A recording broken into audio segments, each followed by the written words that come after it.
Thank you. I'm Adam. This is my second MicroConf. I was here last year representing Zapier, and this year I'm here representing myself. And I help developer-focused companies better create content for their audience, and that means lots of work in APIs and lots with integrations. And thank you all for choosing this talk. It's clear that everybody loves integrations, but not the way that everybody loved Raymond. Has anyone watched that show before? I've seen a lot of episodes. I'm not sure anyone in that family actually loved Raymond. But your users love integrations like this. They send things that say, please integrate with Constant Contact. Please hurry. And if you have a public place where you have feature requests, they put integrations there. They comment. They upvote. They send you emails that say MailChimp, ConvertKit, Drip, Aweber, and on, and that's just for the email services. So it can be overwhelming to have to figure out how to respond to these integrations. And so I'm going to hopefully help a little bit with that today with these three things. We're going to talk about building blocks of your integrations and wanting to know those well. What the heck is iPaaS and why and how can you do it right? And then it's going to be fun. We're going to spy on your users a little bit. So I thought we'd start with number one, because that's the order that the slides are in. So if you have used Zapier or IFT before, the way they organize integrations is through triggers and actions. So triggers is new data that is available in your service, and actions is taking that data in. And so you want to figure out that granular level of how your integrations work, even when you're building native integrations. And you want to figure out what your balance is. Are you more like a type form that has a single trigger, which is new forms that are filled out? Are you more like SendGrid, where the primary use case is to send an email, so that's new data coming in? Or are you like Pipedrive, where you have a whole bunch of ways that you're creating new data and a whole bunch of corresponding ways that the data comes in? And once you have these bits, these granular pieces, and you know your mix, then you have a vocabulary you can use with your customers, and you can find out what they actually mean. So Zendesk could go and create this Constant Contact integration and not actually solve this person's burning problem, because this person doesn't actually say what they want the integration to do. So you need to be able to use those bits, the triggers, the actions, whatever you want to call them, to be able to figure out what users actually want. And every integration that you build is going to be able to be plotted on this continuum somewhere, all the way from opinionated, it does one thing, exactly that use case that you know users want, all the way to rebuilding Zapier on the other side. And you don't want to do that, and you want to land somewhere in the middle on there. But speaking of Zapier, iPaaS means Integration Platform as a Service. It's one of those Gartner analyst terms. But what that actually means is Zapier and IFT, and I guess there are a handful of others too. But that takes too long to say, so we say iPaaS. The number one mistake I have seen people make in integrating with Zapier is treating it like a checkbox. You get your integration done as quickly as you can. You put it out there. You put this one item on your integration directory that says Zapier, and you move on, leaving all of the potential value of all the things that integrates with out of your integration. But to get that could mean some additional work. You might have to make some changes to your API. Zapier might tell you that there's someone who Zapier told they had to make a lot of changes to their API. And when you hear that, it's actually, if it's something that will help Zapier and IFT better integrate, it's going to help anyone who integrates with your API also do it better. And you may have heard APIs compared to Legos before, where you get to have the pieces and you put them together and you build something new. But also, like Legos, they can end up scattered on the floor, and then you step on them and it really hurts. And one of those ways is when you have someone who continues to poll you and says, is there new data? Is there new data?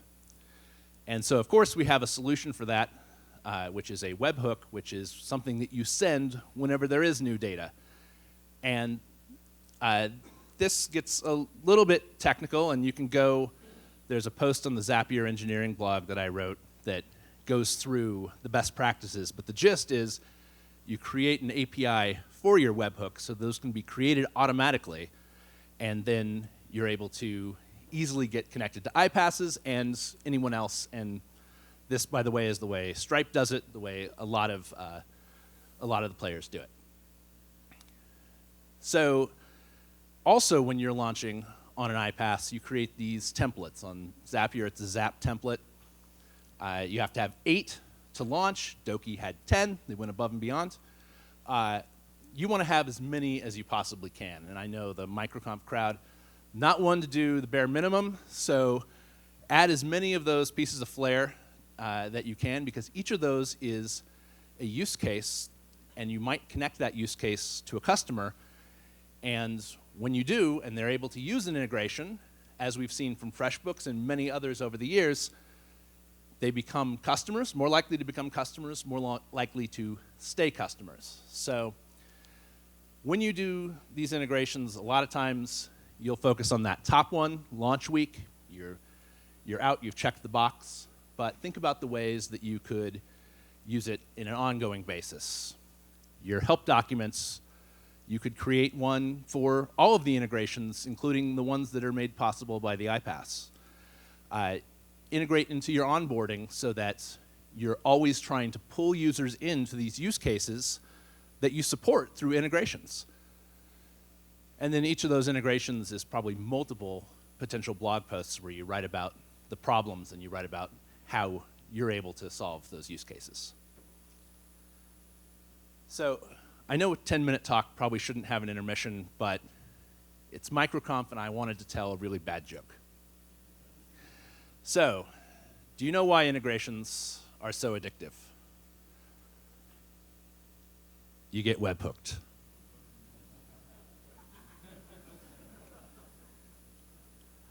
All right, number 3. We're going to spy on users. This is where it gets fun. We'll do it in a GDPR-compliant way. By the way, this spying is not meant to take the place of customer conversations that you have, where you get on a Google Hangout and then you turn off the video because the quality is bad, and you have a phone call. Instead, what we're looking to do is to expose your integrations in a way that allows your users to find them and then see which ones they're interested in. So create an integrations directory with everything, the things that you have built natively, the things that are exposed via partners, and make it searchable. And then this is important, actually look at what people search for. Look at what people select, and then you'll know where you can go deeper to maybe create a native integration or do more co-marketing to be able to go to the ones that your users actually care about. This directory is built by API Deck, which is a startup that pulls in Zapier and IFT and others automatically. If you're already integrated with Zapier, there's a partner API that lets you pull down all those, all the different apps that are supported. And then if you have people integrating directly with you, you can use something like OpenChannel, which is an app store as a service. And when you have this list of all these integrations, then you can create individual landing pages where you actually talk about the solution that it has, like WebMerge has done with all of the stuff that's, that they get via Zapier and others in direct integrations. And so they've created all of these, and then they're able to see what do people find via search, what do they find when they're using WebMerge. So I know that was a lot of things. I'm hoping you come away with figuring out the building blocks of your own integrations, making sure you extract as much value as you can from the iPaaS integrations that you have created, And then also look to your users to figure out what they're interested in by telling them all of the things that you do have available. And if you want to talk more about integrations, I set this up, everydeveloper.com/integrations. I'll email you the 2 jokes I didn't use, which are guaranteed to be worse, and then you can reply to that